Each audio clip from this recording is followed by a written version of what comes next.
Bismillahirrahmanirrahim. Assalamualaikum warahmatullahi wabarakatuh. Perkenalkan, nama saya Fadli dari Prodi Ilmu Politik B Angkatan 2020. Kepada Allah kita bersyukur, kepada Muhammad SAW kita berselawat. Di sini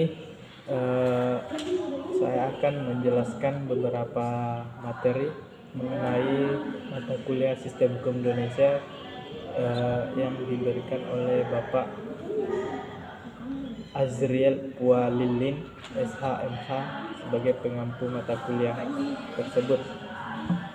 Ada 4 materi yang saya akan jelaskan kali ini. Yang pertama itu adalah hukum kenegaraan. Yang kedua ada ilmu kenegaraan. Ketiga ada hukum tata negara, dan keempat itu hukum administrasi negara.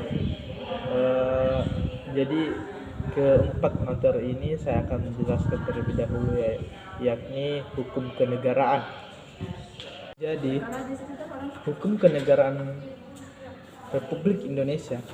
Pada saat Republik Indonesia berumur menjelang setengah abad, para pakar ilmu hukum berprakarsa untuk melihat kembali proses pembentukan lain.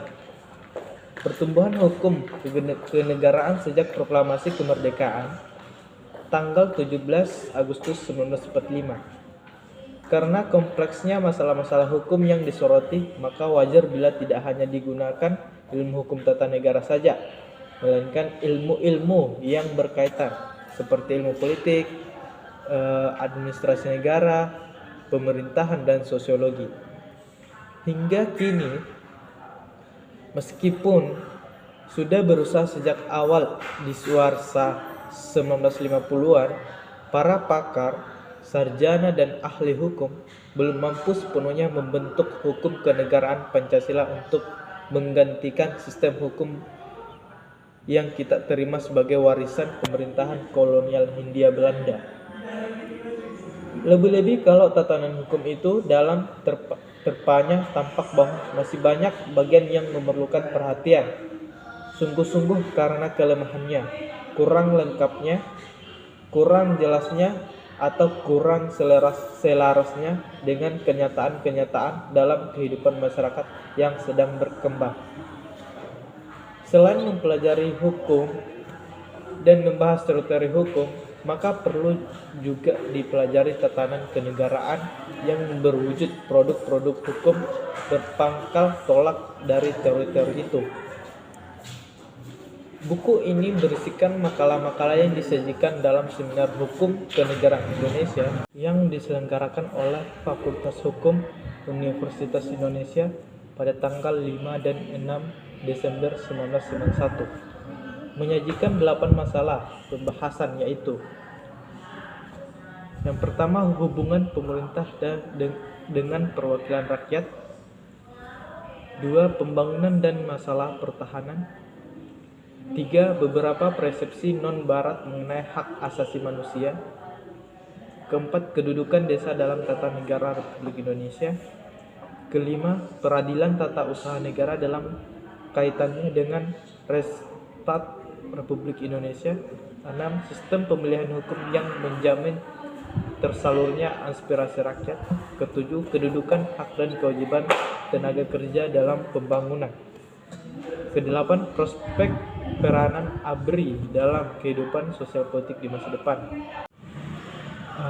Jadi itu tadi mengenai materi yang pertama, yakni hukum kenegaraan. Jadi untuk materi kedua yaitu pengertian ilmu negara. Istilah ilmu negara berasal dari bahasa Belanda Staatsrecht, yang diambil dari istilah bahasa Jerman Staatsrecht. Dalam bahasa Inggris disebut The General Theory of State atau Political Theory. Istilah ilmu negara pertama kali diperkenalkan oleh George Jelin, yang disebut sebagai Bapak Ilmu Negara. George Jelin memandang ilmu negara sebagai suatu keseluruhan dan membaginya ke dalam bagian-bagian yang berhubungan satu sama lain. Di Indonesia, universitas yang pertama kali menggunakan istilah hukum negara adalah Universitas Gadjah Mada, Yogyakarta. Arinita Sandriah, SH, FH Unikom 1. Menurut Karanembur, ilmu negara adalah ilmu tentang negara di mana diadakan penyelidikan tentang sifat hakikat, struktur, bentuk, asal mula, ciri-ciri serta seluruh persoalan di sekitar negara. Selanjutnya, Kranenburg berpendapat bahwa ilmu negara merupakan cabang penyelidikan ilmiah yang masih muda walaupun menurut sifat dan hakikatnya merupakan cabang ilmu pengetahuan yang tua. Karena sebenarnya ilmu negara sudah dikenal sebagai suatu ilmu pengetahuan sejak zaman Yunani kuno. Ilmu negara adalah ilmu penyelidikan pengertian-pengertian pokok dan sendi-sendi pokok dari negara dan hukum negara pada umumnya. Pengertian menitik beratkan pada suatu pengetahuan, sedangkan sendi menitik beratkan pada suatu asas atau kebenaran.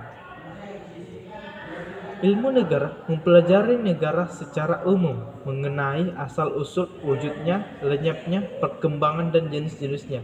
Selain itu, Prof. Muhammad Nasran, SH, menyatakan bahwa ilmu negara umum adalah suatu ilmu pengetahuan tertentu. Sebagai suatu ilmu pengetahuan, maka ilmu negara umum akan mencari menetapkan suatu ketentuan dan kebenaran terhadap pokok penyelidikan, yaitu negara. Jadi, ilmu negara umum harus menjawab pertanyaan mengenai negara. Oke, jadi itulah tadi untuk materi yang kedua, yakni ilmu negara. Untuk materi selanjutnya yaitu hukum tata negara. Oke. Hukum tata negara adalah hukum hubungan tertentu yang muncul dalam perjalanan sejarah dan diatur oleh hukum yang disebut negara. Jadi, hukum konstitusional berkaitan dengan negara. Doktrin negara umum, uraian prinsip-prinsip umum atau sintesis dari berbagai hak negara dan perbandingan hak negara. Suatu negara diartikan sebagai sekelompok orang, rakyat atau bangsa di wilayah tertentu. Diatur oleh pemerintah yang secara efektif dan efektif menjalankan kewenangan atas rakyat atau bangsa. Selain itu, pengakuan oleh negara bagian lain adalah penting. Konsep negara tidak muncul dalam hukum konstitusional positif, tetapi memainkan peran penting dalam hukum internasional dan hukum privat.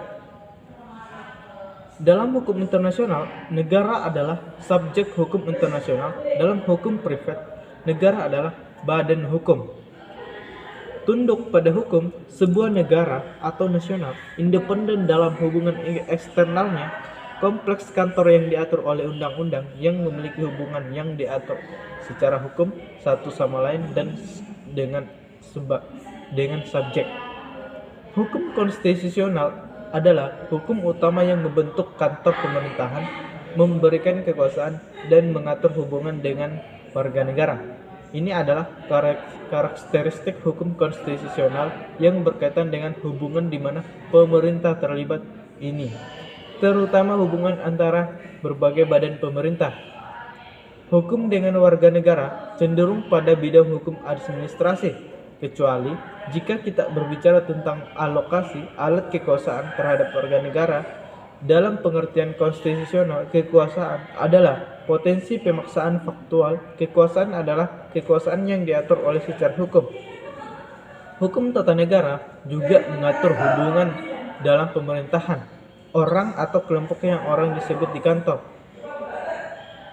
Sebuah kantor dicirikan oleh keberlanjutan dan karakter yang terdefinisi dengan baik dalam hal struktur, tugas, dan kekuasaan. Oleh karena itu, pemerintah terdiri dari kompleks kantor yang berbagai wewenang dan tugas. Kantor dipertahankan bahkan jika pemegang kantor tidak ada, artinya orang bertindak untuk kantor tidak lagi dipersonalisasi. Itulah tadi untuk materi ketiga mengenai hukum tata negara. Untuk materi selanjutnya, hukum administrasi negara. Hukum administrasi negara adalah keseluruhan peraturan yang mengatur tentang aparatur pemerintahan dalam melakukan berbagai aktivitas atau tugas-tugas negara guna mencapai tujuan yang telah ditentukan. Oleh karena itu, bagi aparatur pemerintah baik di pusat maupun di daerah dalam memberikan pelayanan kepada masyarakat orang per seorang maupun badan hukum perdata, begitu juga dalam memberikan pelayanan kepada sesama aparatur pemerintahan sendiri, tetap berpegang kepada peraturan undang-undang yang berlaku. Maka dalam buku ini mengupas tentang pengertian administrasi negara, hukum administrasi negara, subjek dan sumber hukum administrasi negara, asas umum pemerintahan yang baik, dan hak kewajiban warga negara dan aparatur pemerintahan. Di samping itu, menjelaskan tentang perbuatan melawan hukum, menegakkan hukum, serta mempertanggungjawabkan pemerintahan.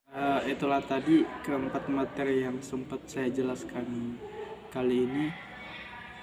Apabila ada kurangnya mohon dimaafkan, dan saya akhiri dengan ucapan wabillahi taufiq wal hidayah. Wassalamualaikum warahmatullahi wabarakatuh.